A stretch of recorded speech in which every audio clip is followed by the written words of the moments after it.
सर्वप्रथम आपण एका कढईमध्ये नारळ घेऊयात।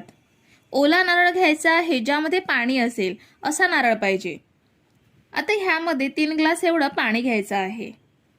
आता झाकण ठेवून नारळ 15 मिनिटे फास्ट गॅसवरती वाफवून घेऊयात, म्हणजे आपल्याला करवंटीपासून खोबरं वेगळं करायला इझी पडेल। आता झाकण ठेवून फास्ट गॅसवरती 15 मिनिटं आपण हे वाफवून घेऊयात। 15 मिनिटं झालेली आहे, झाकण काढूयात आणि गॅस बंद करून नारळ पाण्याच्या बाहेर काढून घ्यायचा आहे आणि त्याला पूर्णपणे आता आपण थंड करून घेऊयात। नारळ साधारण 10 ते 15 मिनिटात थंड झालाय। ह्याला फोडून घ्यायचा आणि ह्यामधील पाणी काढून घ्यायचं आहे। पाणी आपण रेसिपीमध्ये वापरणार नाही आहोत, त्यामुळे ते प्यायला तरीही चालेल, कारण नारळाच्या पाण्यामध्ये भरपूर पोषक तत्वे असतात जी आपल्या शरीरासाठी फायदेशीर आहेत। आता सुरीच्या मदतीने नारळाचे 2 भाग करून घेतलेत। त्याच सुरीने नारळाच्या कडा सैल करून घ्यायच्या आहेत। अशा पद्धतीने नारळ वाफवून घेतला की नारळ करवंटीपासून इझिली वेगळा होतो।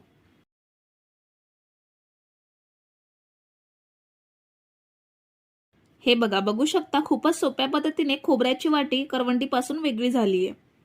आता दुसरी करवंटी सुद्धा वेगळी करून घेऊयात। दोन्ही वाट्या करवंटीपासून वेगळ्या केल्यात। आता ह्यावरची काळी लेयर आहे ती स्क्रॅपरने काढूयात। जे बटाटा सोलायचं स्क्रॅपर असतं त्याने ह्याची काळी लेयर अगदी सहज वेगळी होते। ही बघा, छान पांढरी शुभ्र खोबऱ्याची वाटी अगदी क्षणार्धात आपल्याला मिळाली आहे। दुसरी खोबऱ्याची वाटी सुद्धा ह्याच पद्धतीने क्लीन करून घेऊयात। ह्या बघा, दोन्ही खोबऱ्याच्या वाटा पांढऱ्या शुभ्र क्लीन करून घेतल्यात।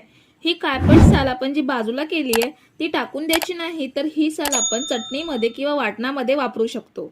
आता या खोबऱ्याच्या वाटेचे तुकडे करून घ्यायचे आहेत। सुरीच्या मदतीने पातळ पातळ तुकडे करून घेऊयात, म्हणजे मिक्सरला बारीक करायला सोपे जातील आणि बारीक केल्यावर तुकडे सुद्धा जास्त राहणार नाहीत। हे बघा, दोन्ही वाट्यांचे तुकडे केलेत। आता हे मिक्सरच्या भांड्यामध्ये घेऊन बारीक करून घेऊयात। यामध्ये पाणी किंवा दूध काहीच वापरायचं नाहीये, असं सुक्क बारीक करून घेऊयात। हे बघा, मी बारीक करून घेतलंय। एवढं बारीक करून घ्यायचं आहे, चटणी किंवा वाटण्यासारखं बारीक करायची गरज नाहीये। आता गॅसवरती कढई ठेवली आहे, त्यामध्ये जे खोबरं बारीक करून घेतलंय ते घेऊयात। मी जे खोबरं बारीक करून घेतलंय ते बरोबर 2 कप एवढं आहे। खोबरं घेतल्यानंतर ह्यामध्ये खोबऱ्याच्या निम्मे म्हणजे 1 कप एवढा गुळ घ्यायचा आहे। मी इथे गुळाची पावडर वापरली आहे, कारण आमच्या घरी सेंद्रिय गुळाची पावडर वापरली जाते, त्यामुळे मी इथे गुळाची पावडर वापरते। तुम्ही कुठल्याही प्रकारचा गुळ बारीक करून जेवढं खोबरं घेतलंय त्याच्या अर्ध्या मापाने गुळ घ्यायचा आहे। साखरेऐवजी आपण गुळाचा वापर करतोय, म्हणजे आपल्या खोबऱ्याच्या वड्या ह्या पौष्टिक होणार आहेत। गॅसची फ्लेम लो ठेवूनच गुळ आणि खोबरं परतून घेऊयात। फास्ट गॅसवरती बिलकुल करायचं नाहीये, नाहीतर खोबरं खालून करपेल किंवा कढईला चिकटेल। तर अगदी 4 ते 5 मिनिटांनंतर गुळ पूर्णपणे विरघळलाय। मी गुळाची पावडर घेतली, त्यामुळे कमी वेळात गुळ विरघळलाय। तुम्ही जर गुळ बारीक करून घेतला असेल तर अजून 2 ते 3 मिनिटं एक्स्ट्रा लागू शकतात। आता गुळ विरघळल्यानंतर ह्यामध्ये 2 चमचे एवढे दूध पावडर घेऊयात। दूध पावडरमुळे वडीला छान स्वाद येईल। दूध पावडर असेल तर वापरा, नसेल तर नाही वापरली तरीही चालेल। हे सुद्धा खोबरं आणि गुळाबरोबर एकजीव करून घेऊयात। गट्टेर हाताने सगळीकडे एकसारखी दूध पावडर पसरली पाहिजे। दूध पावडर एकजीव झाल्यानंतर ह्यामध्ये अर्धा चमचा एवढी वेलची पावडर घालूयात। पुन्हा एकदा एकजीव करून घेऊयात। साधारण 10 मिनिटे झालेली आहेत।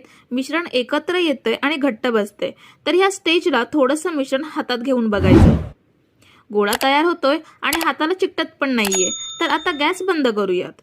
आता वड्या करण्यासाठी मी इथे असा चौकोनी प्लास्टिकचा डबा घेतलाय। तुम्ही प्लेटमध्ये सुद्धा मिश्रण घेऊ शकता। ह्या डब्याला मी तुपाने ग्रीस करते, जेणेकरून वड्या न चिकटता सहजपणे बाहेर येतील।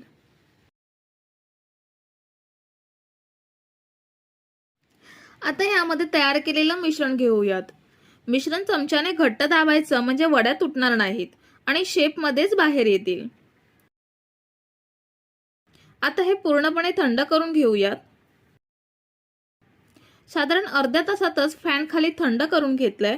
फॅन न वापरता थंड करून घेतला तर रूम टेम्परेचरवरती 1 तासात पूर्णपणे थंड होतं। आता याच्या छान वड्या पाडून घेऊयात। मी चौकोनी आकारात वड्या कट करते, तुम्ही लांबट किंवा तुम्हाला आवडतील त्या शेपमध्ये कट करू शकता।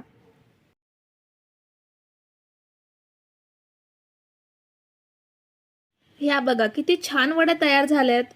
तोडून दाखवते। हे बघा, मस्त मऊसूत तोंडात टाकताच विरघळतील अशा वड्या तयार झाल्यात. सगळ्या वड्या मी सर्विंग प्लेटमध्ये काढून घेते. तर कशी वाटली आजची रेसिपी?